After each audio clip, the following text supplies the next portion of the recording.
Ini sekarang ini banyak orang yang menghilangkan karomah. Semuanya materialisme. Materialisme itu apa artinya? Semua dihitung material. Kalau nggak ada bendanya tidak dipercaya. Jadi nggak percaya pada barang gaib. Setan nggak dipercaya, jin tidak dipercaya. Jadi sekarang nggak ada orang yang punya karomah. Ini ada sekarang gerakan orang yang nggak percaya terhadap karomah. Tapi sebaliknya ada orang yang semuanya dibikin-bikin karomah. Rantai bisa turun emas dari langit. Bisa mikrot 70 kali sehari semalam. Itu orang yang bikin-bikin namanya, ngarang. Tapi ada orang yang sama sekali menjadi tidak percaya dengan karomah. Kita ummatan wasato. Allah memberikan karomah tapi tidak dibuat-buat. Itu diberikan oleh Allah pada saat kepepet atau diberikan oleh Allah kelebihan-kelebihan itu. Ini banyak orang yang sekarang tidak percaya karomah sama sekali. Ada orang yang mengeksploitasi karomah.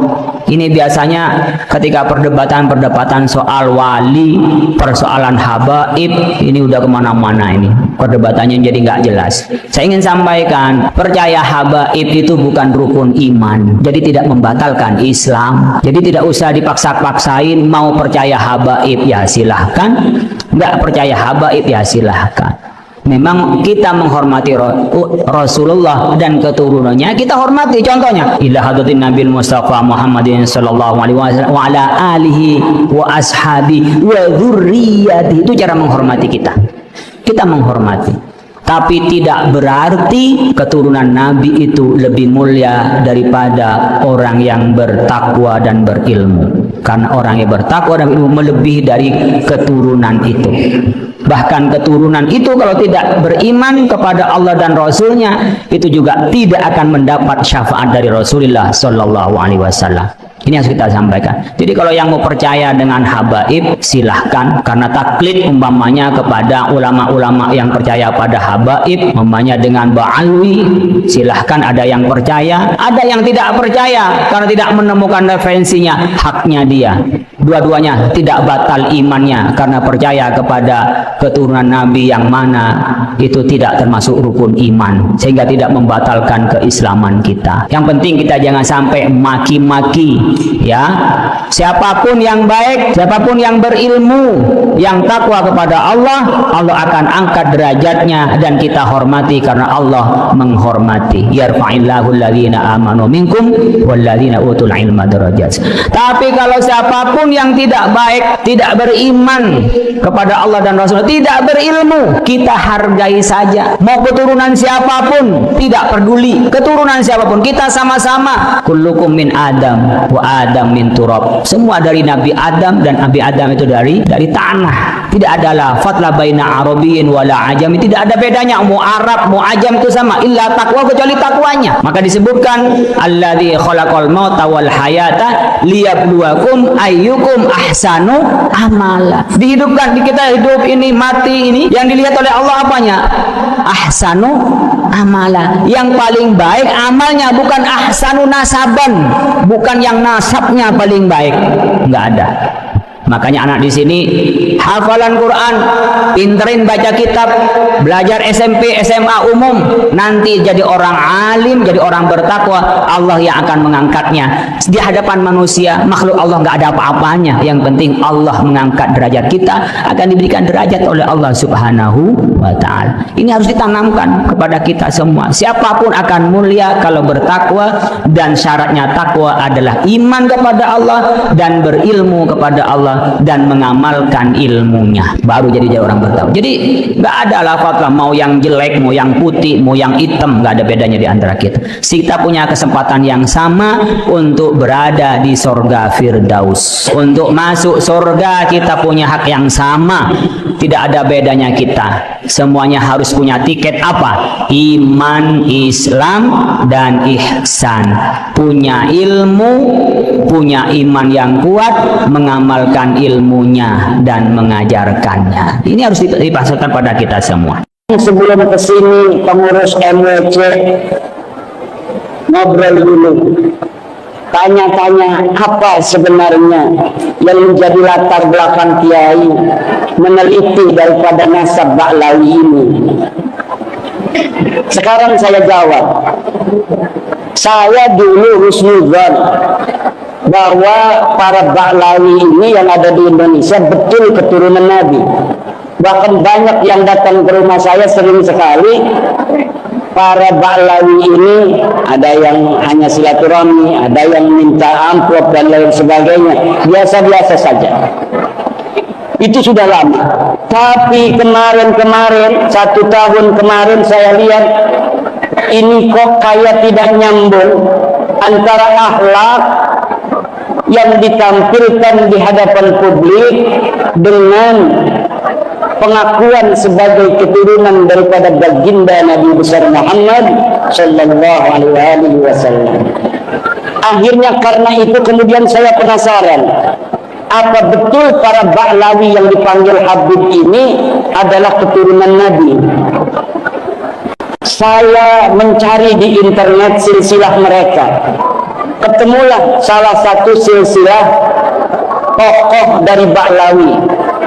Kemudian saya urut namanya sampai Nabi Muhammad ada 39. Saya cari referensi tentang tahun-tahunnya. Ini tahun 2000, ini tahun sekian, bapaknya tahun sekian, tahun sekian, tahun sekian, hijriahnya sekian. Akhirnya setelah tahu nama-nama 39 dan tahun masing-masing dengan tahun hijriah, maka saya cari kitab-kitab nasab yang sesuai dengan tahun-tahun yang ada. Karena keturunan Nabi semua keturunan Nabi setiap masa dicatat, Pak. Di abad ketiga ada kitabnya. Kalau betul ini orang yang ada di abad ketiga ini adalah merupakan turunan Nabi, maka akan ada catatannya.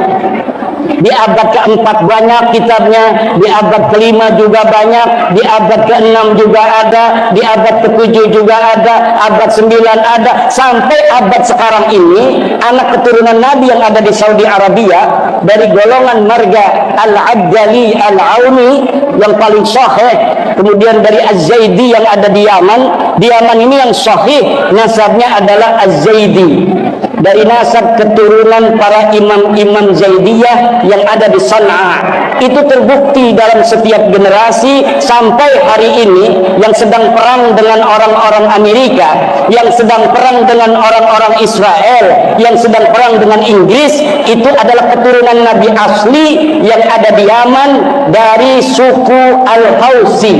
Al-Hausi itu adalah keturunan Imam Hasan bin Ali bin Abi Thalib atau Imam Hasan bin Fatimah binti Rasulullah Muhammad sallallahu alaihi wasallam. Ternyata ini ada satu nama di abad keempat dari silsilah mereka, namanya Ahmad bin Isa. Ahmad bin Isa saya cari ada di dalam kitab-kitab nasab. Anaknya dicatat, jumlahnya 3. Pertama Muhammad, 2 adalah Husain, 2 Ali, ketiga Husain. Nah, sedangkan ini para Ba'lawi mengaku bahwa Ahmad bin Isa punya anak keempat, namanya Ubaid. Saya cari seluruh kitab yang ada di abad keempat, tidak ada yang menyatakan Ubaid ini adalah anak Ahmad bin Isa. Nanti di abad kelima mungkin ada yang mencatat, tidak ada. Kitab banyak ditulis Ahmad bin Isa hanya punya anaknya 3, Muhammad, Husain, dan Ali.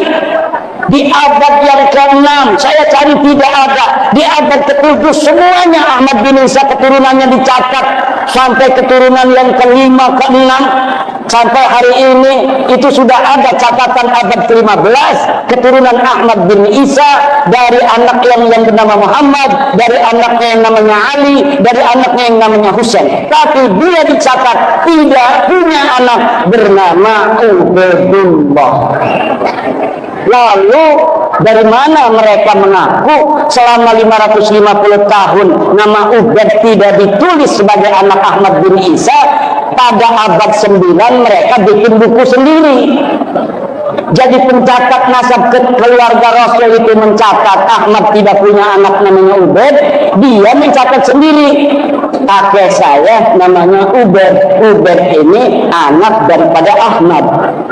Sementara di abad yang sama Ibnu Inabah dalam kitabnya Umdatul Talib Al-Kubra mengatakan yang sama, dia mengaku, tapi ini pencatat nasab Rasul juga terus mencatat tidak ada anak yang namanya Ubaid. Ini yang mencatat pertama kali namanya Ali bin Abu Bakar As-Sakran. Abadnya abad 9, wafatnya 895 Hijriah. Yang diaku itu Ubaid itu abad ke-4 Hijriah, katanya anaknya Ahmad. Sementara seluruh kitab dari mulai abad ke-4 Hijriah sampai ke-9 tidak ada yang mencatat Ubaid sebagai anaknya Ahmad.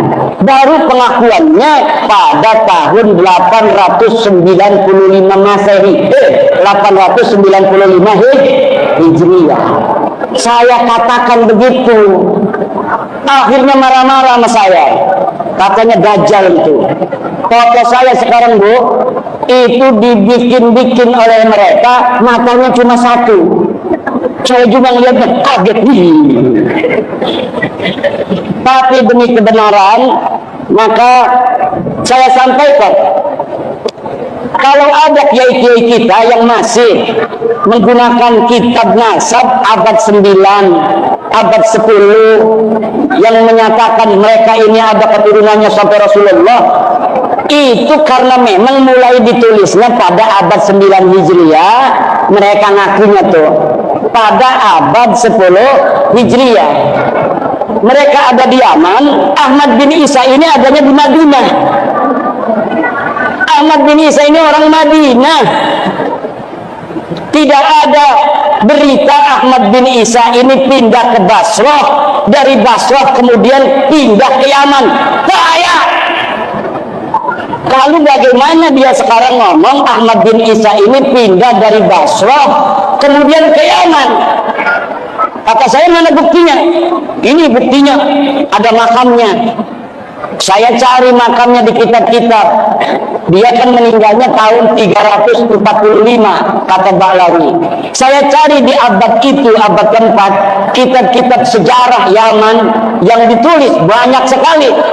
Ibnul Athir, Ibnu Khaldun, kemudian Al-Lahaji, Musallam Al-Lahaji, banyak kitab-kitab Yaman yang ditulis. Ada nggak di sana makam namanya makam Ahmad bin Isa? Tidak ada, karena memang Ahmad bin Isa tidak pernah hijrah dari Basrah ke Hadramaut. Seperti juga tidak ada berita Ahmad bin Isa ini ada di Basrah. Yang diketahui oleh ahli sejarah, Ahmad bin Isa cucu Nabi ini asli cucu Nabi. Dia tinggalnya di kota Madinah, di kampung yang namanya Kampung Surya. Ini kitab-kitab abadnya Ahmad bin Isa mencatat begitu. Dia adanya di Madinah, dia tidak pindah ke Basrah, apalagi pindah ke Hadramaut. Lalu bagaimana itu makam bisa menjadi ciri-ciri bukti bahwa Ahmad bin Isa pindah ke Yaman? Makam itu makam palsu. Kiai Haji Khalil Nafis angkat bicara tentang permasalahan polemik nasab ini ya teman-teman. Jadi menurut ceramah dari Kiai Haji Khalil Nafis, kalaupun tidak mencintai para habaib itu tidak akan mengurangi keimanan, karena cinta pada habaib itu tidak ada dalam rukun iman, tapi yang ada itu hanya takwa gitu ya. Takwa, hanya takwa yang dinilai oleh Allah Subhanahu wa Ta'ala gitu ya teman-teman. Jadi banyak sekarang ini orang-orang yang menghilangkan karomah. Ada karomah yang dibikin-bikin seperti bisa menurunkan rantai emas, bisa mi'raj gitu ya 70 kali dalam sehari, ini menurut keterangannya ya.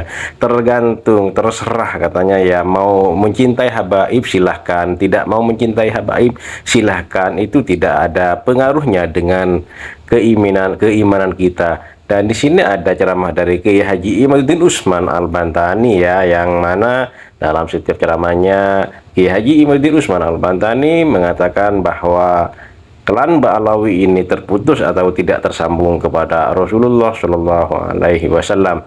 Terima kasih buat semuanya, semoga video ini bermanfaat dan sampai jumpa di video selanjutnya.